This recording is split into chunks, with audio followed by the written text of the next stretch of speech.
جزء من حلقتكم الخاصة اليوم احنا مازلنا مسيرة من أبيجان غدوة موعد مع وليد برحومة في أفريكا إكسبريس نهار لحد برنامج سكسس ستوري يتغير عنوانه باش نقدموا لكم أبيجان ستوريز باش نحكيو على قصص نجاح التوانسة هنا باش نحكيو لكم على الايكو سيستيم شنو صاير اللي عايشين فيه من سنين. توا نختموا الحلقة الخاصة هذه بالايكو سيستيم دينوفاسيون هوني مباشر من الفيلاج التونسي في أبيجان. معنا عفاف بولعريس على اورانج باش تحكي لنا لاكومبانيمون اللي قاعدين نقدموا فيه لي ستارت اب. بعد سيد مارك لوفيك اللي هو مسؤول على كلاستر ترانسفورماسيون ديجيتال في الجي زاد هوني في الكوت ديفوار. دونك يحكي لنا على الايكو سيستيم هنا باش يوصف لنا فريمون يعطينا صوره فوتوغرافيه كاين صح التعبير للايكو سيستيم الايفواري. ثم باش نختموا مع سيده سوني غساله ممثله وزاره التكنولوجيا والمعلومات والاتصال. عفاف بولعريس كلمه لك. Aslema aussi, merci pour cette invitation.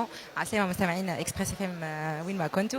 Donc aujourd'hui, Orange est présente au niveau du salon CITIC pour un petit peu appuyer l'écosystème entrepreneurial tunisien. On est là, on le fait depuis 2010 à Orange Tunis. Avec Alech, on a tout un écosystème qui s'appelle Orange Digital Center, mais formation jusqu'à l'accélération des startups. واليوم أنا نمثل l'accélérateur de startups اللي هو المرافق للشركات الناشئه، والهدف نتاعنا هنايا باش نعاونوهم كيفاش ينجموا يلقاو مارشي في الكوت ديفوار.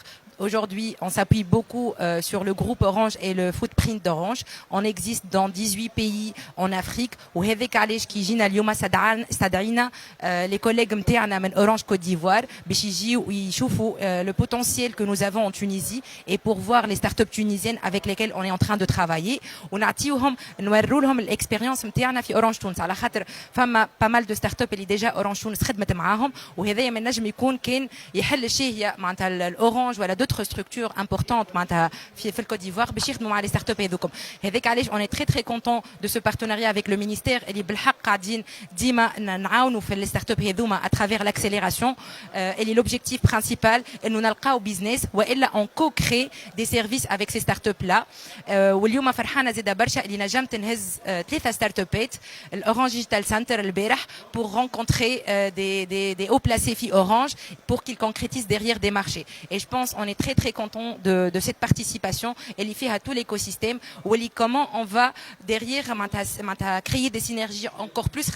On est aussi partenaire avec la GIZ au niveau de la Tunisie. ومشينا نجمنا نحكيو مع GIZ اللي موجودين هنا في الكوت ديفوار وحكينا كيفاش نجموا justement on échange on fait des échanges entre les startups et les structures نتاعنا باش ينجموا هما بيدهم يكونوا accompagnés les Ivoiriens يجيو بحذنا لتونس ويشوفوا المارشي التونسي ويكتشفوا المارشي التونسي وحنا نستدعاوهم d'ailleurs.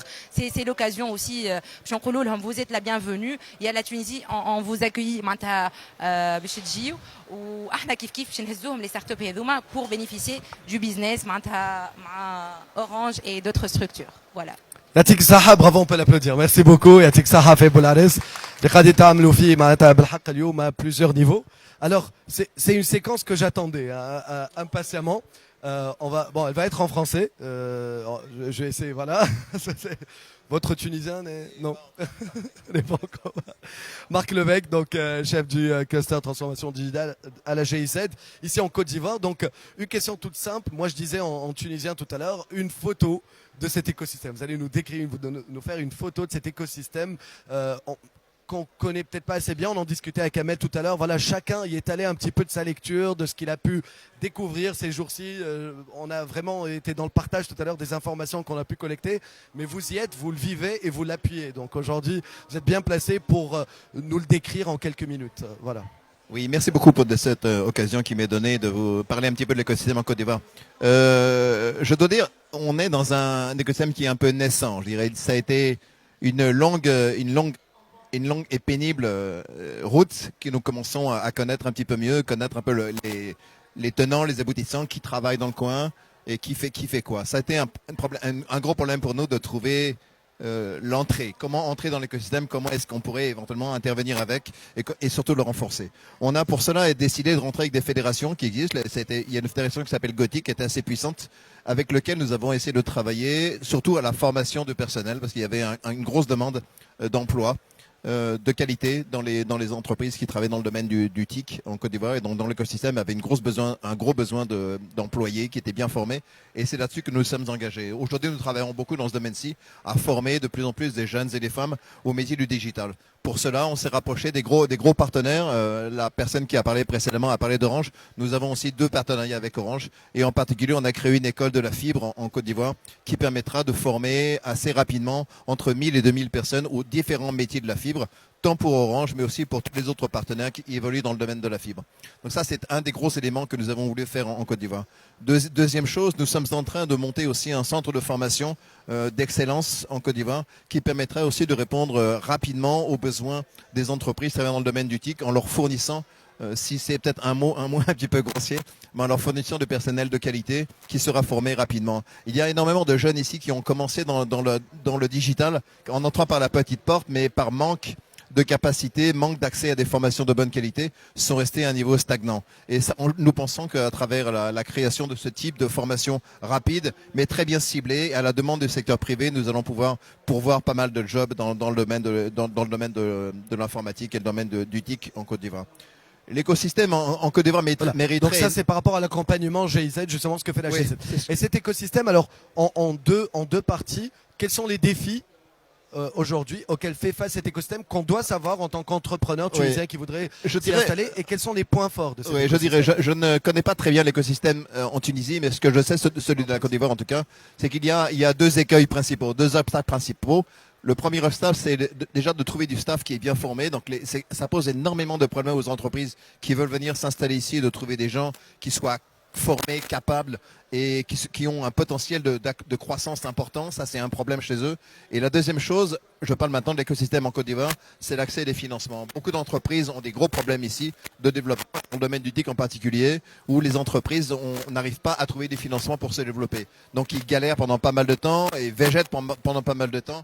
Et ça reste un des problèmes très importants. Ouais. Voilà. C'est ce qu'on se disait un petit peu, enfin, c'est le feedback qu'on avait, surtout la problématique financement. Mais quels sont les points forts alors de cet écosystème aujourd'hui? Ce qu'on a vu, nous, je vous donne le feedback, tout le monde est d'accord, c'est un très grand marché, c'est pas que la Côte d'Ivoire, c'est la sous-région, c'est 400 millions de personnes. Oui, je pense que la volonté du gouvernement ivoirien, c'est vraiment de devenir le hub de l'Afrique de l'Ouest. Ça a évidemment été déclaré à maintes reprises. Mais malheureusement, il faut aussi un leadership puissant du gouvernement pour que ça soit tiré. Le secteur privé ne peut pas faire tout seul. Il y a besoin aussi de guidance, et ça, c'est malheureux. Mais aujourd'hui, ça n'a pas trop lieu d'être. Ce que je veux dire, les points forts, c'est des entreprises qui sont très dynamiques, un secteur dynamique, un secteur en pleine croissance et qui bénéficie aussi de l'expérience universelle qui a été acquise dans tous les autres pays, qui éviteront, j'imagine, à la Côte d'Ivoire de faire les erreurs qui ont été commises par d'autres qui les ont précédés. Donc je pense que ça peut être un gros avantage pour la Côte d'Ivoire aujourd'hui de pouvoir bâtir sa croissance sur l'apprentissage et l'expérience qui a été faite par d'autres pays qui sont comparables à la Côte d'Ivoire. Merci beaucoup, merci d'avoir accepté de répondre à nos questions. On va vous garder quelques minutes encore, on va juste revenir à Tunis. نرجع لتونس فاصل قصير ثم راجعين هوني باش نختموا الحلقة الخاصة من أبيجان من سيتيك أفريكا. أبيجان هوني من قلب الفيلاج التونسي. فاصل راجعين.